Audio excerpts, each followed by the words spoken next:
بسم الله الرحمن الرحيم.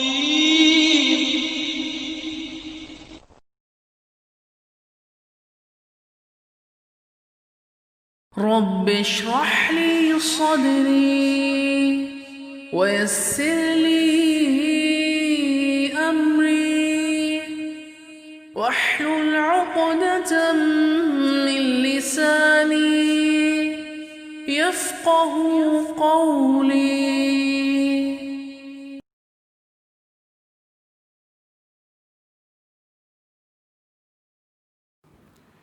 السلام علیکم.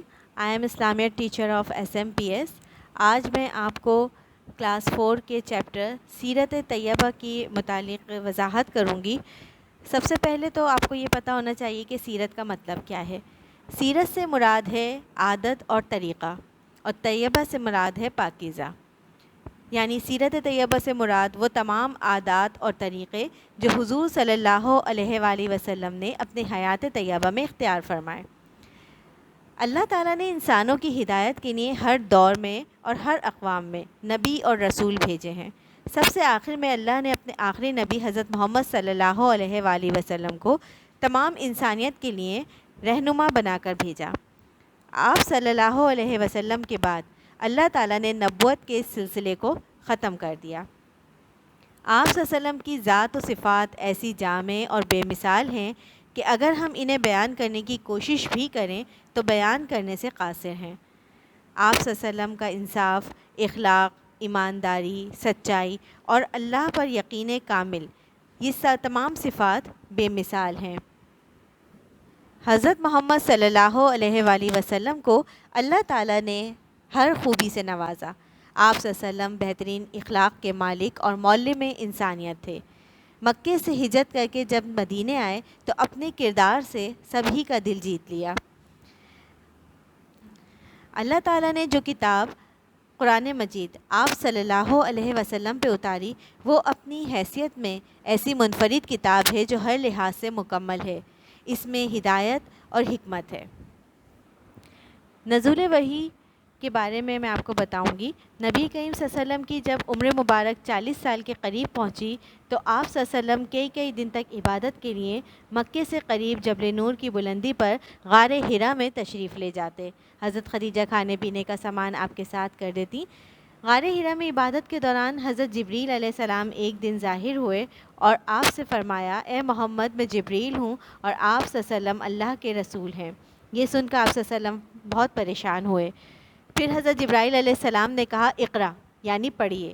آپ صلی اللہ علیہ وسلم نے 3 دفعہ فرمایا، میں نہیں پڑھ سکتا، اور تینوں بار حضرت جبرائیل علیہ السلام نے آپ کو اپنے سینے سے لگا کر زور سے بھینچا اور عرض کیا کہ اللہ کے نام سے پڑھیے. اور پھر سورہ الق کی پہلی 5 آیات آپ صلی اللہ علیہ وآلہ وسلم کو پڑھ کر سنا. پہلی وحی آنے کے بعد نبی کریم صلی اللہ علیہ وسلم اس واقعے سے بہت زیادہ پریشان ہوئے اور حضرت خدیجہ سے اس کا ذکر کیا. حضرت خدیجہ رضی اللہ تعالیٰ عنہ آپ کو لے کے اپنے چچا زاد بھائی ورقہ بن نوفل کے پاس آئیں. ورقہ بن نوفل آسمانی کتابوں کے عالم تھے. انہوں نے حضور صلی اللہ علیہ وسلم کو بتایا کہ یہ روح القدس ہے جو حضرت موسیٰ علیہ السلام پر بھی وحی لے کر نازل ہوتے تھے. جو لوگ آپ کو پیغمبر مان لیں گے اور کچھ لوگ آپ کے مخالف ہو جائیں گے. ورقہ بن نوفل نے کہا کہ کاش میں اس وقت تک زندہ رہتا جب تک یہ قوم آپ کو ہجرت پر مجبور نہیں کر دے گی. اعلان نبوت. نبوت کے ابتدائی 3 برسوں میں خاموشی سے اسلام کی دعوت اور تبلیغ اور اسلامی تربیت کا کام جاری رہا. شروع میں جن لوگوں نے اسلام قبول کیا ان میں زیادہ تر تعداد مکے میں بسنے والے غریبوں اور غلاموں کی تھی.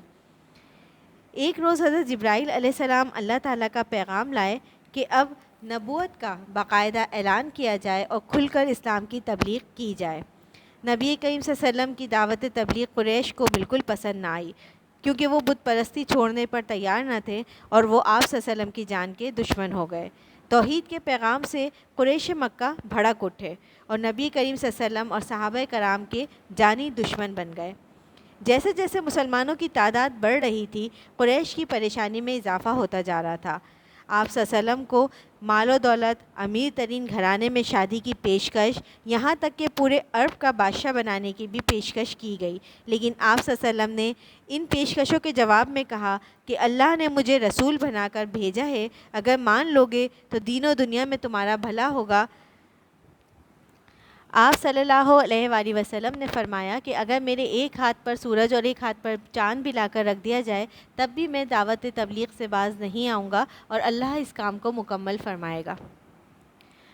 کفار مکہ کی جانب سے جب نبی کریم صلی اللہ علیہ وسلم کو توحید اور رسالت کی تبلیغ سے باز رکھنے کی تمام کوششیں ناکام ہو گئیں اور مکے میں مسلمانوں کی تعداد بہت بڑھ گئی تو انہوں نے اب طاقت کا استعمال شروع کیا۔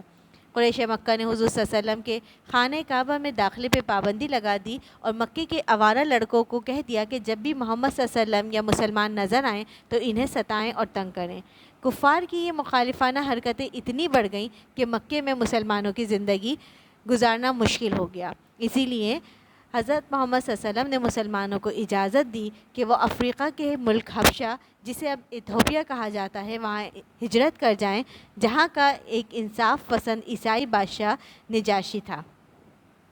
نجاشی کے دربار میں حضرت جعفر بن ابو طالب نے مسلمانوں کی نمائندگی کرتے ہوئے ایک اثر انگیز تقریر کی، جسے سن کر نجاشی نے کہا کہ تمہارا عقیدہ بالکل درست ہے۔ نجاشی نے کفار مکہ کا مسلمانوں کو واپسی کا مطالبہ ماننے سے انکار کر دیا اور ان کے لائے ہوئے تمام تحفے واپس کر دیے۔ نجاشی کے دربار میں ناکامی کے بعد قریش مکہ کی مسلمانوں سے دشمنی اور بڑھ گئی اور انہوں نے مسلمانوں پہ ظلم و ستم بڑھا دیے۔ دنیا بھر کی تکلیفیں اور ایذا دینے کے بعد قریش مکہ نے جب نبی کریم صلی اللہ علیہ وسلم کے خاندان اور قریبی ساتھیوں کے متعلق ایک اور چال چلی، انہوں نے مسلمانوں کی بڑھتی ہوئی طاقت کو روکنے کی کوشش کی۔ قبیلہ قریش نے اعلان کیا کہ بنی ہاشم اور قبیلہ عبد المطلب کے تمام لوگ مسلمان نہیں ہوئے ہیں، لیکن وہ کیونکہ مسلمانوں کی حمایت کرتے ہیں اور نبی کریم صلی اللہ علیہ وسلم کے حامی ہیں، لہٰذا ان سے ہر قسم کا تعلق ختم کر دیا جائے۔ نبوت کے 7ویں سال قریش کی جانب سے مسلمانوں سے میل جول ترک کرنے یعنی ان کا ہر قسم کا بائیکاٹ کرنے کا معاہدہ کیا گیا، جس پر عمل کرنے کے لیے قریش کے تمام سرداروں نے قسمیں کھائیں اور دستخط کیے کہ مسلمانوں کو محصور کر دیا جائے، اور یہ تحریر یعنی جو معاہدہ تھا اسے خانہ کعبہ میں لٹکا دیا گیا۔ معاہدہ شروع ہونے کے بعد حضرت ابو طالب تمام بنی ہاشم اور بنی عبد المطلب کے لوگوں کو لے کر مکے کے قریب ایک پہاڑی شعب ابی طالب میں جا کر رہنے لگے۔ یہاں حضور صلی اللہ علیہ وسلم کے خاندان والوں کو نہ کھانے پینے کی چیزیں ملتی اور نہ وہ کاروبار کر سکتے تھے، یہاں تک کہ مسلمانوں نے درختوں کے پتے کھا کھا کے گزارا کیا، اور جب کچھ نہ ملا تو کئی دن تک بھوکے پیاسے رہے۔ اسی دوران آپ صلی اللہ علیہ وسلم پر وحی نازل ہوئی کہ جو معاہدہ تھا جو خانہ کعبہ میں لٹکایا گیا تھا اسے دیمک کھا گئی ہے، اور جہاں صرف اللہ کا نام ہے وہ باقی رہ گیا ہے۔ یہ دیکھ کر تمام لوگ بہت حیران ہوئے اور اس معاہدے کو اور سوشل بائیکاٹ کو ختم کرنے کا اعلان کیا۔ 3 سال تک گھاٹی میں محصور مسلمان واپس اپنے گھروں میں آ کر رہنے لگے، تاہم مکے کے لوگوں کو اب یہ اس بات کا پختہ یقین ہو چکا تھا کہ اسلام لانے والے اپنے ایمان اور مذہب سے ہرگز پیچھے نہیں ہٹیں گے۔ نبوت کے 10ویں سال جب یہ بائیکاٹ ختم ہوا، لیکن حضور صلی اللہ علیہ وسلم کے مصائب اور مشکلات ختم نہ ہوئے۔ اسی سال رجب کے مہینے میں آپ صلی اللہ علیہ وسلم کے ہمدرد چچا حضرت ابو طالب بیمار ہو کر انتقال فرما گئے، اور اسی سال ماہ رمضان میں ام المومنین حضرت خدیجہ رضی اللہ تعالیٰ عنہ بھی رحلت فرما گئیں۔ اسی وجہ سے آپ صلی اللہ علیہ وسلم سے ہمدردی رکھنے والے 2 اہم ہستیوں کے ایک ہی سال میں رحلت کر جانے کے باعث اس سال کو عام الحزن یعنی غم کا سال قرار دیا گیا۔ نبوت کے 10ویں سال حضرت خدیجہ کے انتقال کے بعد ہمارے پیارے نبی صلی اللہ علیہ وسلم اپنے خادم حضرت زید بن حارثہ کے ساتھ پیدل طائف کی طرف تشریف لے گئے تاکہ وہاں کے لوگوں کو اسلام کا پیغام دیا جا سکے۔ طائف کے لوگ بااثر تھے، وہ مکے کے لوگوں کو مسلمانوں پر مظالم کے خلاف روک سکتے تھے، لیکن وہاں پہنچ کر حضور صلی اللہ علیہ وسلم کو معلوم ہوا کہ طائف کے لوگ بھی قریش مکہ کے ہمدرد ہیں۔ جب آپ صلی اللہ علیہ وسلم مایوس ہو کر طائف سے جانے لگے تو طائف کے لوگوں نے آپ صلی اللہ علیہ وسلم کے پیچھے شہر کے آوارہ لڑکوں کو لگا دیا. انہوں نے آپ صلی اللہ علیہ وسلم سے بہت بدتمیزی کی، آپ پر اتنے پتھر برسائے کہ آپ کے نالین مبارک خون سے بھر گئے.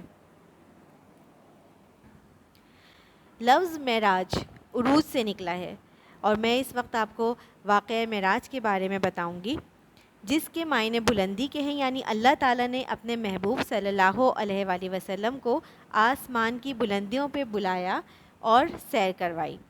سورہ بنی اسرائیل میں اللہ تعالیٰ ارشاد فرماتا ہے، وہ ذات پاک ہے جو ایک رات اپنے بندے کو مسجد حرام یعنی خانہ کعبہ سے مسجد اقصیٰ یعنی بیت المقدس تک، جس کے ارد گرد ہم نے برکتیں رکھی ہیں، لے گیا تاکہ ہم اسے اپنی قدرت کی نشانیاں دکھائیں. بے شک وہ سننے والا اور دیکھنے والا ہے.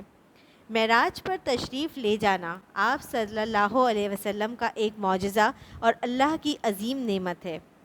معراج شریف حضور صلی اللہ علیہ وسلم سے اللہ تعالیٰ کی محبت اور قربت کا وہ اعزاز ہے جو آپ صلی اللہ علیہ وسلم کے سوا کسی اور کو کبھی نصیب نہ ہوا. معراج کا واقعہ نبوت کے 12ویں سال 27 رجب کو واقع ہوا. حضور صلی اللہ علیہ وسلم کا خانہ کعبہ سے بیت المقدس کا سفر، آسمانوں کی سیر، جنت کے نظارے، اللہ تعالیٰ سے ملاقات، یہ سب کچھ احادیث سے ثابت ہے.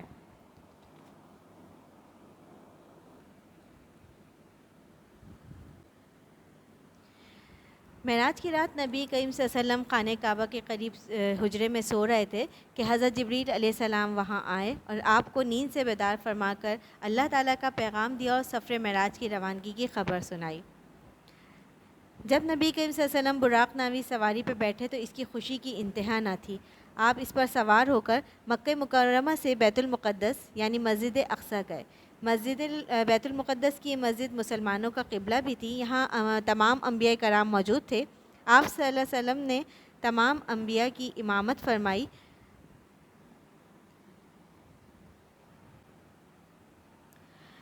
مسجد اقصیٰ سے اب سفر معراج کا دوسرا حصہ یعنی آسمان کی طرف سفر آغاز ہوا.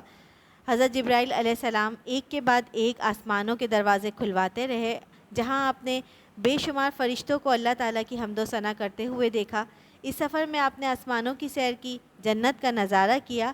حضور صلی اللہ علیہ وسلم کو اس سفر میں دوزخ کا بھی معائنہ کروایا گیا اور برے کاموں کو کرنے والوں کو کیا کیا سزائیں دی جائیں گی وہ بھی دکھایا گیا. آسمانوں کی سیر کے دوران ہر آسمان پر نبی کریم صلی اللہ علیہ وسلم نے مختلف انبیاء کرام سے ملاقاتیں کیں، جن میں حضرت آدم علیہ السلام، حضرت یوسف علیہ السلام، حضرت یحییٰ، حضرت عیسیٰ، حضرت موسیٰ، حضرت ادریس اور حضرت ہارون علیہ السلام شامل ہیں. 7ویں آسمان پر بیت المعمور میں آپ صلی اللہ علیہ وسلم کی ملاقات حضرت ابراہیم علیہ السلام سے بھی ہوئی. جب 7 آسمانوں کی سیر مکمل ہوئی تو وہ مقام آیا جسے سدرۃ المنتہا کہتے ہیں. اس مقام پر حضرت جبرائیل علیہ السلام ٹھہر گئے اور آپ سے معذرت کی کہ میں اس مقام سے آگے جانے کی مجھے اجازت نہیں. یہ وہ مقام ہے کہ اس کے آگے کوئی نہیں جا سکتا. اس جگہ سے آگے نبی کریم صلی اللہ علیہ وسلم نے تنہا سفر کیا اور اللہ تعالیٰ کے دیدار کے لیے قرب خاص کی منازل طے کی اور دیدار الہی کا شرف حاصل کیا. معراج شریف کا سب سے اہم تحفہ امت محمدی کے لیے نماز کا ہے، جو اس سے پہلے کسی امت کو نہیں دیا گیا. یہ نمازیں سب سے پہلے 50 فرض ہوئی تھیں، جو کم ہوتے ہوتے اب 5 ہیں، لیکن ان کا ثواب 50 نمازوں کے برابر ہی ہے. حضور صلی اللہ علیہ وسلم کے سفر معراج کا جب مشرکین کو علم ہوا تو انہوں نے اس معراج کے سفر کو ماننے سے انکار کر دیا، بلکہ اس کا بہت مذاق اڑایا کہ کیسے صرف ایک رات میں مکے سے بیت المقدس کا سفر کیا جا سکتا ہے. جب انکار کرنے والے مشرکین مکہ نے نبی کریم صلی اللہ علیہ وسلم سے بیت المقدس اور مسجد اقصیٰ کے بارے میں سوال کیے، جو مسجد اقصیٰ کا سفر کر چکے تھے، آپ صلی اللہ علیہ وسلم کے جوابات سن کے وہ لوگ بہت حیرت زدہ رہ گئے، کیونکہ نبی کریم صلی اللہ علیہ وسلم کے جوابات مسجد اقصیٰ اور بیت المقدس کی وہی کیفیت معلوم ہوئی جو وہ لوگ دیکھ چکے تھے. اور جو لوگ حالانکہ نبی کریم صلی اللہ علیہ وسلم اس سے پہلے کبھی بیت المقدس نہیں گئے تھے، لیکن انہوں نے وہاں کی ساری کیفیت کو ایسے بیان کیا جیسے ان کی آنکھوں دیکھا حال ہو. مدینے کے لوگوں کی حضرت محمد صلی اللہ علیہ وسلم سے بیعت کے بعد اہل مکہ کے مسلمانوں پہ اتنے مظالم بڑھ گئے تھے کہ ان کا مکے میں رہنا اور زندگی گزارنا ناممکن ہو چکا تھا۔ یہی وجہ تھی کہ نبی کریم صلی اللہ علیہ وسلم نے صحابہ کرام کو یہ اجازت دی کہ وہ کفار کے مظالم سے بچنے کے لیے مدینے کی طرف ہجرت کر جائیں۔